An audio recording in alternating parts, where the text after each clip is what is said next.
always call these things discussions, and then I'm the only one talking. You can help make it more discussion-y by commenting below and sharing the video. Sharing the video is great. Even pinning it on Pinterest would be awesome. You know, help a girl out. Anyway, shameless plugs aside, I guess in this video I'll be discussing some random things from Zexal that I noticed while watching it. I'll try to keep it shorter than my appreciation and dual disc videos so that I can do more of these types of videos in the future. I feel like in this one the video is mostly going to be Kaito oriented, so yeah, that will probably be a thing. Hopefully it won't be 20 minutes worth of a thing, but there is one thing I cannot promise, and it is that thing. As usual, I don't know what I'm going to talk about until I talk about it, so spoiler alert. Although I think this one is kind of safe on the spoilers, because I'm just going to be talking about damage, like life point damage, and some, I don't know, I'm just talking about Kite. And not even spoilers about Kite either, so see you after the intro.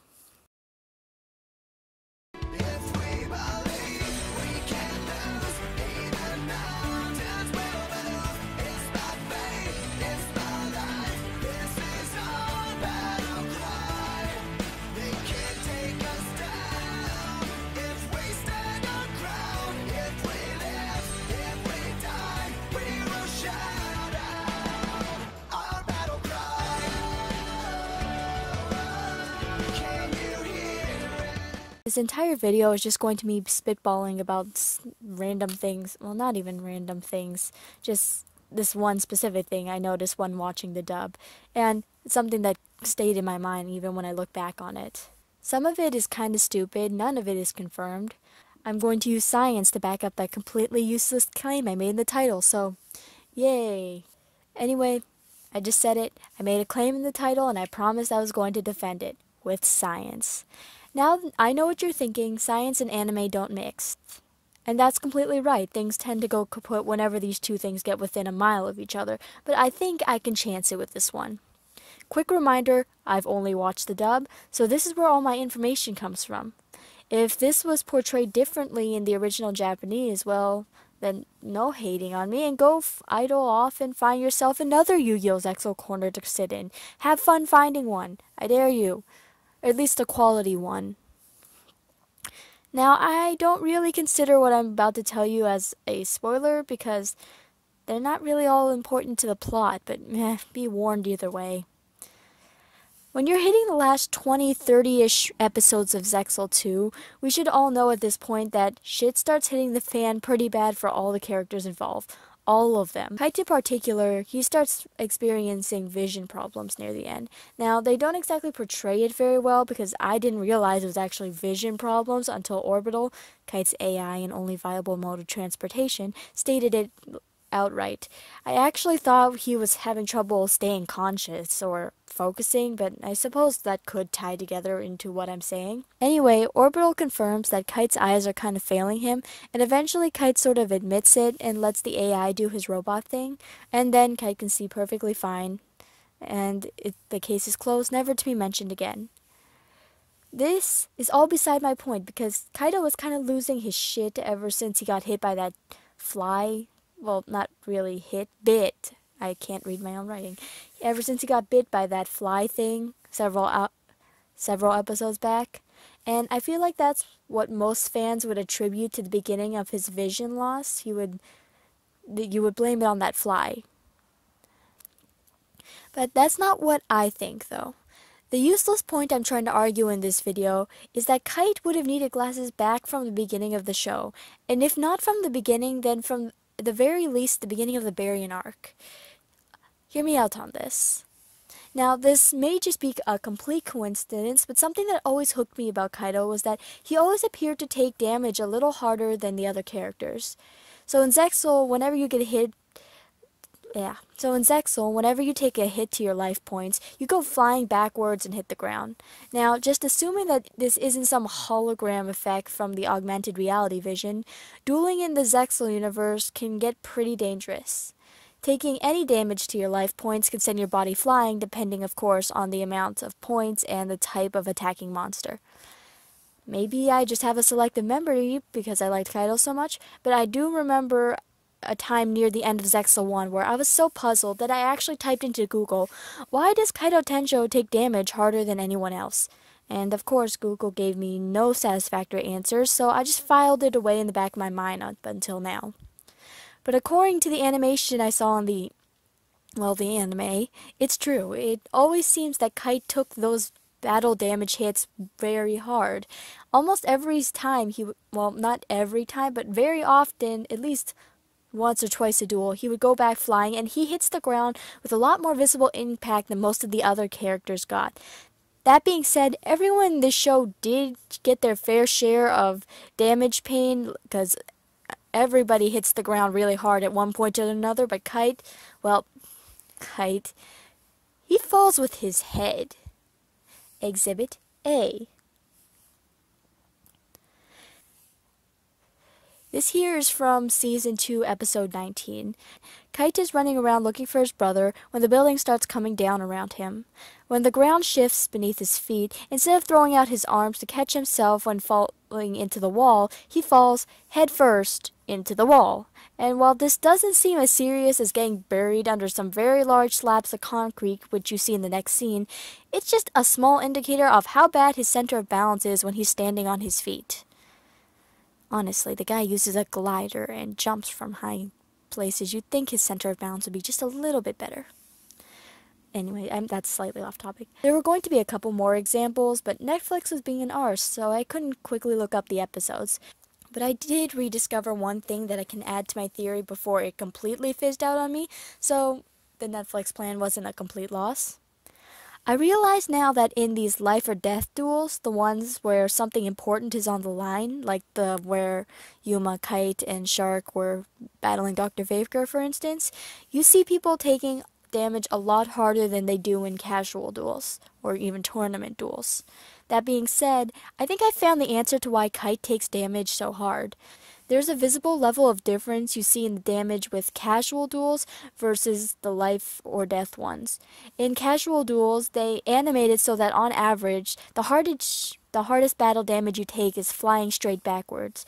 Maybe you land on your back or maybe your stomach, but in the life or death duels, it's like the shockwaves are throwing you. If you take a big hit, you will probably flip over and bounce and hit the ground several times before you stop, either due to momentum or hitting a wall.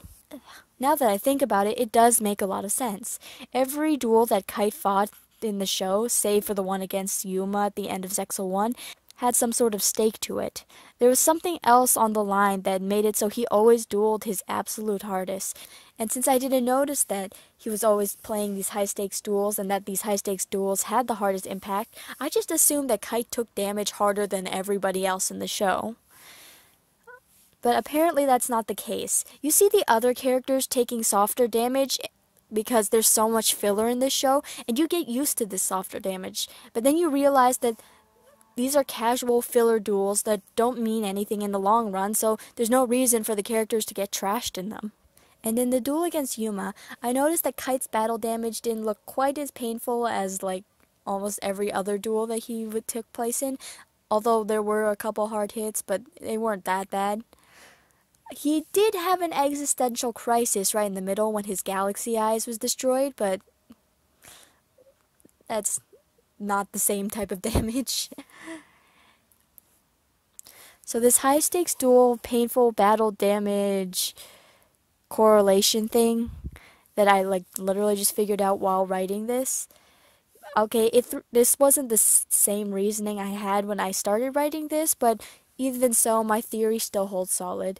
Kaito did take part in a lot of high-stakes duels, and he doesn't really understand falling with grace. Seriously, for a guy who travels primarily by glider and by leaping down into the middle of whatever situation he's crashing, you'd think he'd know how to maneuver himself a little better so that he didn't hit his head quite so much. See, look at that. Look at that. He can do that. He can jump off buildings. With the gliders not attached to his back, mind you. He can jump off buildings and have the gliders come down to him. He can land an out-of-control blimp thing, from mid-air that he wasn't even on to begin with. But as soon as he's in a duel, screw falling with grace, people will like me more if I make this look painful. Honestly, this kid has probably taken more damage to his body than everyone else in this show combined, possibly. I have to think about it. He has to have had a couple concussions or something. Kite, stop breaking the fourth wall. I'm trying to have a serious discussion with myself. Shut up. Now, I'm only so interested in this subject because it has happened, like, in my life before. It's happened to some of my family. One of my family members got a bad concussion and his vision was never really the same again. So when I started piecing together this thing with Kite, I found it really interesting how much all these things added up. Maybe it was intentional, maybe it wasn't. Let's just say for a second that Kite did do harm to himself by dueling, not only from the photon transformation, but from the battle damage he took from all the high-stakes duels, on top of every other thing that happens to him within the series. Getting crushed in a building, I think he got electrocuted when trying to protect Heart, stuff like that, etc. I think we can safely assume that he's hit his head pretty hard a couple times. Blows to the head can often cause sensory impairment, including but not limited to blurred vision, comprehension difficulty, double vision, aching eyes, inability to maintain visual contact or focus, and or reduction or loss of vision field. This is straight off the optometry section of www.braininjuries.org. Now, for those of you who have watched all the way through Zexal, what does this remind you of? A, A, A. But with how hard Kite takes damage in this show, I canonically believe that he would need glasses or contacts outside of the dozen or so episodes that end Zexal. There are a couple different options of treatment for, like, treating vision problems after a blow to the head, and I'm sure it's easily correctable with the Zexal technology spectrum, but still, I do believe glasses would be the easiest way. And yeah, that is my discussion video on why I believe Kaito needs glasses. This is like the most useless thing that anyone in any of the Yu-Gi-Oh universes would ever have needed, and I spent like a good half hour writing it. Shorter than most of my discussion videos, but still pretty lengthy. Well, I just wasted about 16 minutes of your time. Stay tuned to this channel for more useless Zexal discussions. Also, give me your ideas for more useless discussions. I'm open to doing them for Duel Monsters GX and even the beginning of Arc 5. I'm through about 30 episodes in Arc 5. Since I'm so great with the dual disc discussions, I'm thinking of doing like a top 6 main character dual disc list soon. Dual disc list. Oh, you should try saying that 3 times. And I seriously hope they still use dual discs in Vrains, because if they don't, I'ma be mad. I'm thinking of doing a useless discussion. A pending useless discussion I have an idea for is, boop, over there. What the hell is order? This discussion is bound to be a lot shorter than the one you're watching right now, although I did think this one would be short. I think all my videos will be short, and then I just keep talking. So, like and subscribe for more content. This is Mya Brava. If I wanted this to be a fanfic, then I would have written a fan. This is me and this guy signing off. See you next time.